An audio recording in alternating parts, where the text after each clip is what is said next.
Alright, so welcome to the epic grand finale of the legendary seed. Today we're going to be working our way through the rest of this nightmare. I'm thinking we're going to do Pumpkin Moon, Frost Moon, then Duke Fishron, then the Lunatic Cultist, Pillars, the Horrors? What? Oh, the Solar Eclipse. Why? Have they renamed it? Or is that a seed thing? Because you know what? It felt like the Horrors arrived many hours ago. Okay, so yeah, that's the plan. That's what we're working through. Not too sure how the Pumpkin Moon and the Frost Moon is going to go realistically, and I don't know where they spawn in the world. Is it going to be on the surface, or is it going to be down below? We'll find out together. Anyway, thanks for supporting the series so far. Let's continue. Also, I should say we did get a special request from Red himself. So, at the very end of the video, we're going to be using the brand new /deaths command to find out how many times I've died in this seed. Something which I don't know the answer to myself yet, and we're going to check at the very end. Alright, so what I think we're going to do is we're going to start with the Frost Moon. Mainly because of the fact that that's the one I actually kind of need to do, because I would love to obtain the Razor Pine. I am going to do the Pumpkin Moon as well. I'm waiting for pumpkins to grow in, because it would be nice to get the Raven Staff, although I don't think there's really very much for us as mages that we actually need. So let's actually see how this goes, and also see, will it spawn down here? I'm thinking it probably will. Like, I feel like a lot of people, and I didn't really think of this to be honest, a lot of people just kind of use this area from the very start for everything. Like, you have a boss fight, do it down here. I didn't even think of that. I was like, nah, they must want you to do it on the surface. The answer's like, probably not. So these events have actually been tweaked a little bit in this update. Now, I'll be real with you. I read those patch notes a while ago, and I actually can't remember what was changed, but I think it's something to do with the fact of they don't really want to turn it into, like, a giant lag fest at the very end of the waves. So I think it's something like, instead of 15 waves, you do 20 now, and past 20, it doesn't get mad. I don't know. We'll find out, hopefully. So I will say, all in all, the event isn't too horrific, but it's early days. The good thing is, those everscreens spawn at the very start, and they're really what we're after. Everything else is kind of just a bonus. Like, a Blizzard Staff would be great, but there's no way I'm beating Ice Queens. Like, yeah, it's not going to happen, so yeah, I think we'll just stick to a Razor Pine and maybe grind for that. So this is pretty cool. You now get a score in the little bit at the bottom, right at the very end. So yeah, not a bad first attempt. We did end up with the chain gun, so if I was playing as Ranger, I'd be very happy right now. I did get some relics, and I got 2 tree swords, which look amazing.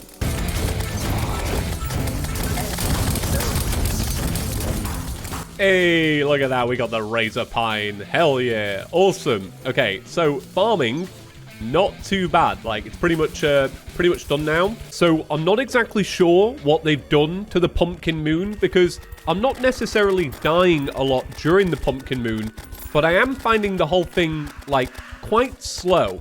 Like, I don't know if they buffed the enemy's health or anything like that, but I'm not really getting to the waves with the actual pumpkins easily at all. Like, it seems like after 12 waves, you only get 2 of them, because I imagine they've pushed them back to later. So I feel like maybe, and it might just be a seed thing, the balancing on this might be a little bit off, because you do want to give people the actual chance to complete the event in solo. And you want to do it at the right time, right? So after 2 Pumpkin Moons, I think I'm probably just going to pass on the Raven Staff.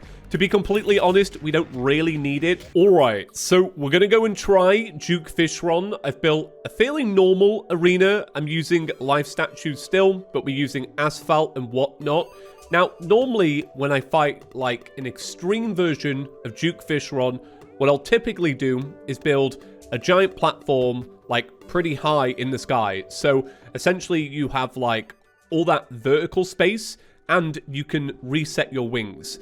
Now, what I'm thinking is because this seed has like low gravity pretty early up, I don't think we're going to get any benefit out of doing that. I feel like that's probably going to kill us more than anything. So I'm hoping that we're going to circle the fight like so, But then we'll also use the Rod of Discord to our advantage as well. And see how we get on with that. Spiffo plush. Summons Spiffo, the raccoon. Cool. So, I've had people talk about this in my comment section quite a bit. This is a reference to Project Zomboid, I believe.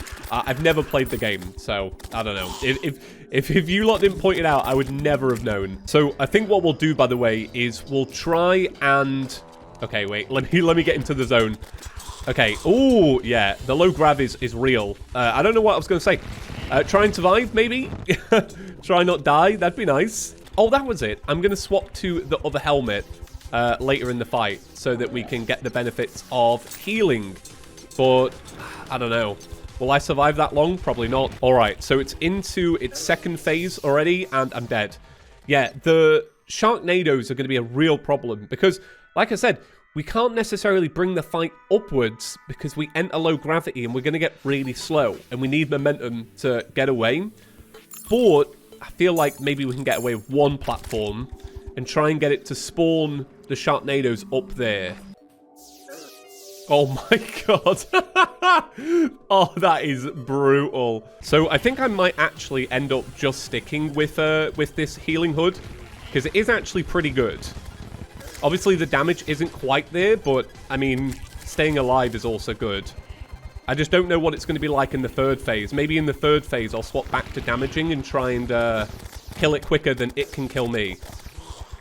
Don't know if that's going to work, though, if I'm being honest. So I haven't exactly got to the third phase yet, but I will say, so far, just based on this, I don't think this is actually going to be too awful for me. The third phase is really where, like, my skill just kind of declines. So we'll see what happens. It's when it starts to teleport around, this bit here. I've just never, ever, ever understood how to maneuver.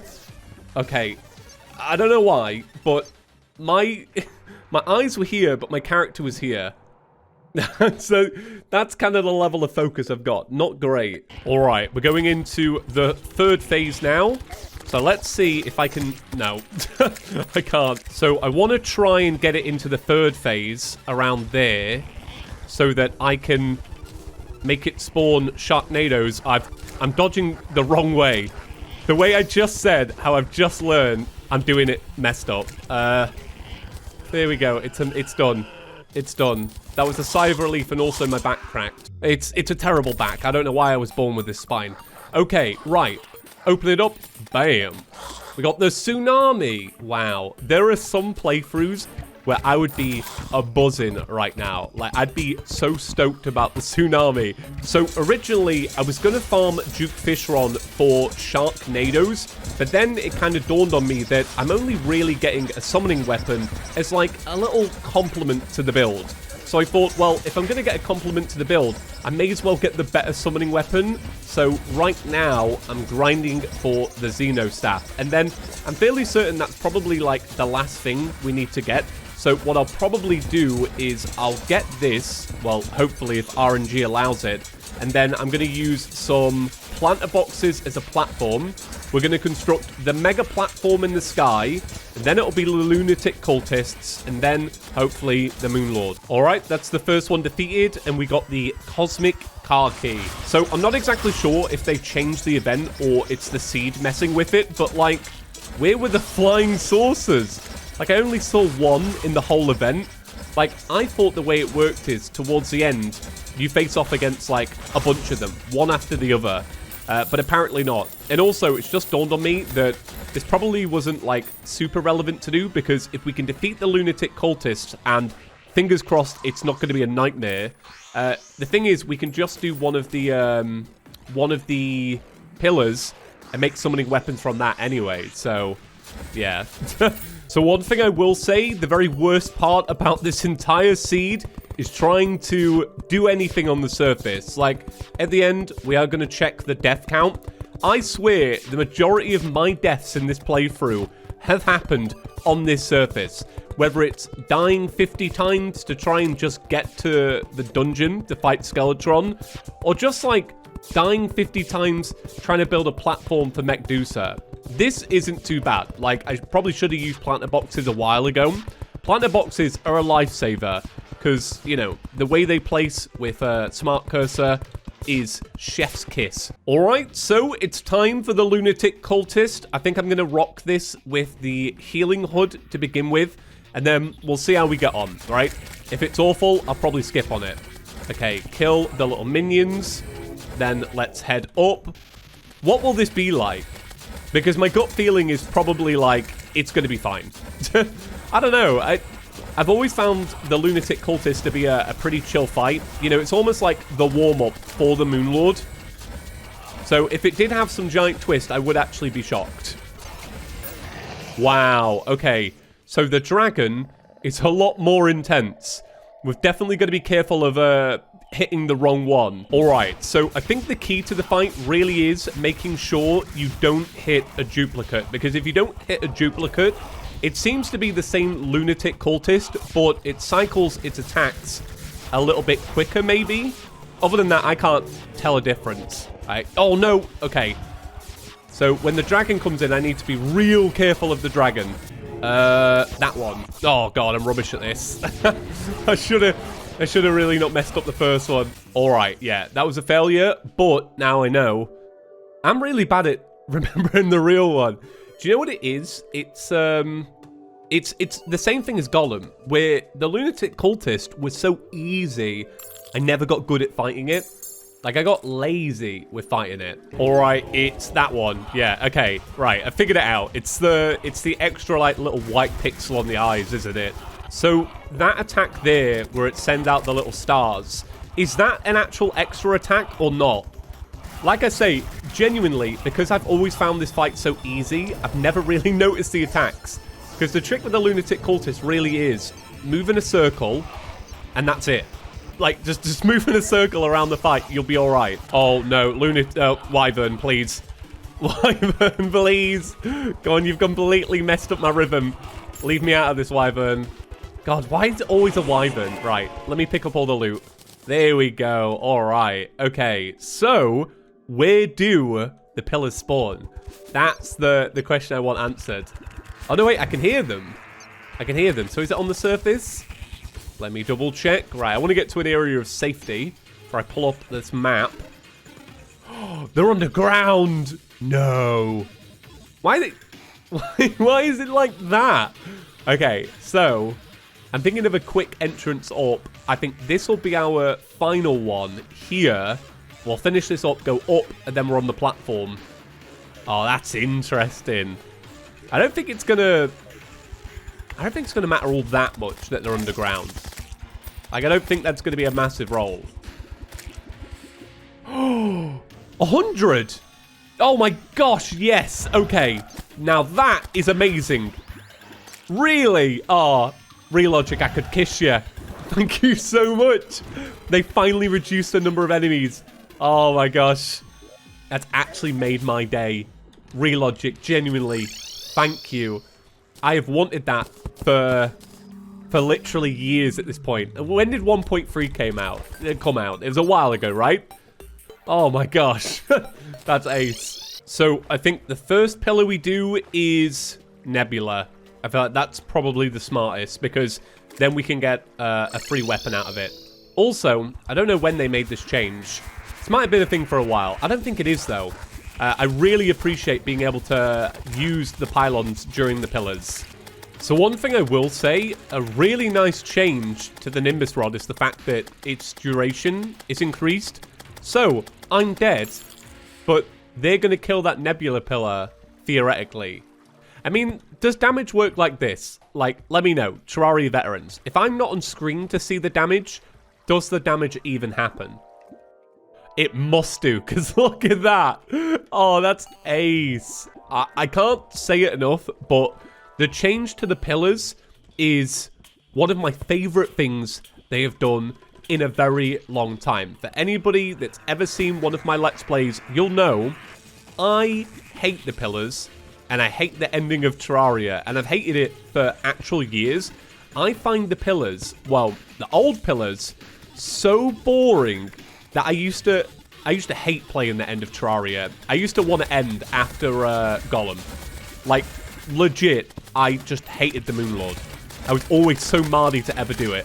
So this is like one of the biggest things they could have ever done for someone like me. So I should say, if you don't know what I'm referring to, as in the change, essentially it used to be that if you were playing on expert or master mode, you would have to fight more enemies in the pillars. And it got to a point where it was just so boring. There was so many to kill. It was just like, yeah, it just killed all the momentum.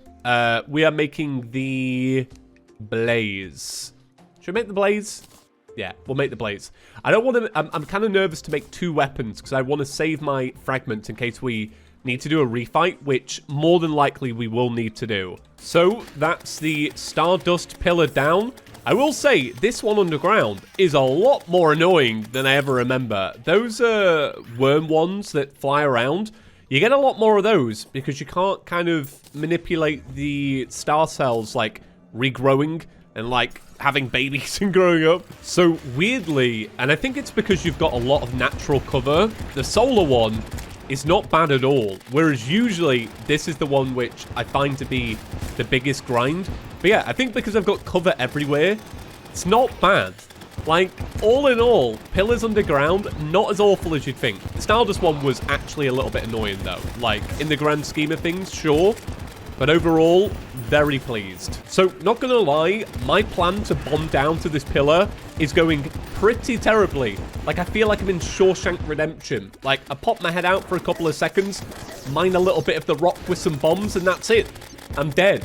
Like, I feel like the death count is definitely going to be a little bit inflated by the fact that I can't simply bomb down here. So, I figured out the key was logging out of the world and back in again, which would despawn the enemies, meaning I could build my little tunnel.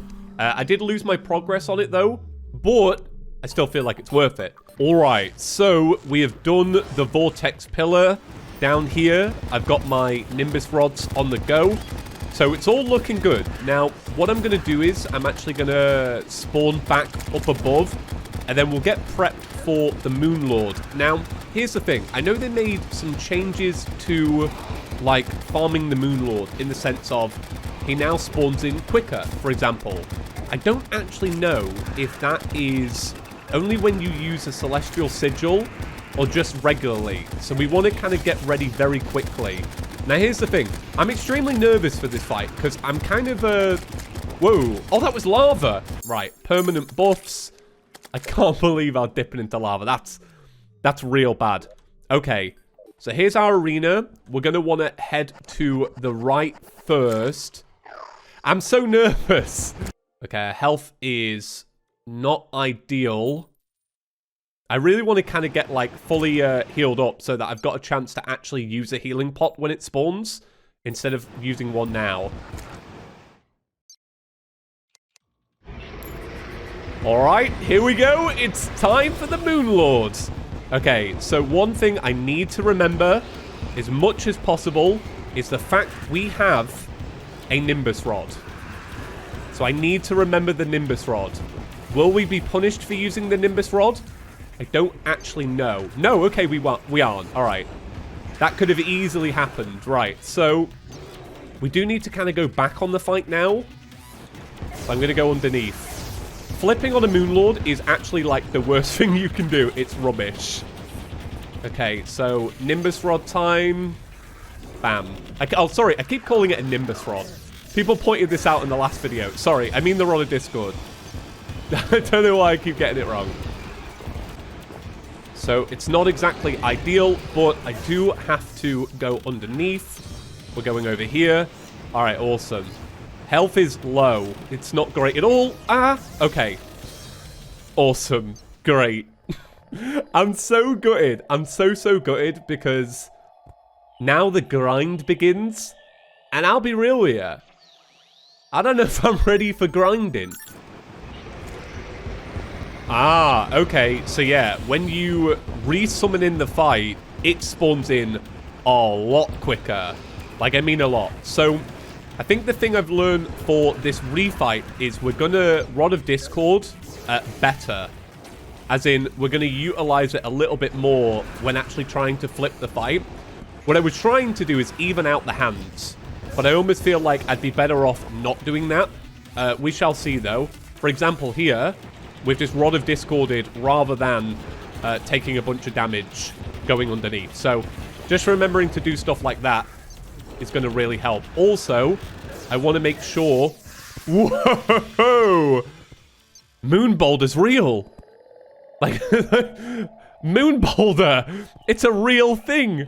What? So for this fight, we're going to have to really pay attention to Moon Boulders. Now, I don't exactly know when they spawn in, but they spawn in. So, yeah, we need to be very, very prepared. Also, I didn't really build a good enough arena for this. Thinking about Moon Boulders, right? How was I to know? I heard they were only a myth, a legend. Red did tweet me about them, but I thought it was a joke. Okay, there's the Moon Boulders. Now, here's my logic, right? This is my arena isn't good at all. Because, well, the thing with my arena is it's very close to the ground. And the thing with boulders, notoriously, well, at least these ones, they seem to bounce. So I've got to be careful. Right. Yeah, okay, there's the Moon Boulders. So they definitely spawn in after the laser. Which shouldn't be too bad, right? Because the lasers stop, don't they, after you take out both the eyes? Now, I wonder, do they also spawn in when the true Eye of Cthulhu's do a little laser beam? That's going to be interesting to find out. I did not mean to do that. I think I probably just got Chaos State for that, and I actually regret it so bad. So I'm going to try and use this beam to flip over the fight. Don't get hit by the boulders. Okay. We actually survived a couple boulders. Not bad. Right, so all the eyes are done. Sorry, both the hands are done. Now we just got to deal with this eyeball. You know what? Honestly, the Rod of Discord farming was worth every second. During the 5 hours, like I say, I was, it took a while. I really did think about it, though. Like, it's worth the grind, and it's valuable. I'm kind of muttering a little bit. What I mean is I think it's balanced because it takes hours to get. But it does make the rest of Terraria a lot easier. I don't think that's necessarily a bad thing, right? So what happens now with the boulders, then? Do they just keep on pushing on or not? Because if they don't keep coming, which I'm really hoping they don't, this should be a pretty chill rest of the fight. We might need to flip the fight, though. Okay, right, I did a bad job then. We really don't want to get hit by just, like, actually anything. Come on, there's not much left. I'm just going to keep being resilient. Okay, 30,000 left. Please don't have an enemy with Ichor. I'll actually cry. Okay, keep it going. I don't know how long until we got 7 seconds until a heal. Okay, we need to make sure we definitely don't get hit by a true eye laze or whatever it is. Okay, there we go. Hell yeah. Oh, amazing. We did it. We did it. We did it. Hell yeah. Oh, that was sick. That was so sick. Wow. Truly, truly, truly a once-in-a-lifetime experience. What do I mean by that? I'm only doing it once, Red. There's no way I'm doing this again. Am I going to stick around and farm for all the end gear items? No. That's it. It's done. So what did we actually get in our treasure bag then? Let's find out. Bam. Wow, you get a lot more than you used to, right? Like, that's definitely different, isn't it? Interesting. So my new challenge now is, can I shimmer the Rod of Discord and still make it back in time to see my own name in the credits? So just to clear up a little misconception, I had so many comments about throwing the Rod of Discord into Shimmer in my last video. So if you don't already know, because I tried to respond to like 1 million comments, that only works after you've beaten the Moon Lord, right? Otherwise it would be a little bit too powerful. And there I am. Alright, I've always got to stick around for it in the credits. So, now it's time to see how many times we died. Like, what do you think it is? Is it in the tens? Is it in the hundreds? Is it in the thousands? It's time to find out. Okay, so enter /death. Are you ready? 544 times. Yeah, seems about right, right? There we go. That's it. everyone, thank you so much for sticking with this trilogy. I really appreciate it. Also, how many hours? 47. That's not actually that bad, all right? I think it was around the 40 mark after we did Golem. So, the events, Lunatic Cultists, the Pillars, getting ready for Moon Lord, 3 Moon Lord fights, 47 hours. I'll take it. Not bad. Right, that's it. See you in the next one. Peace.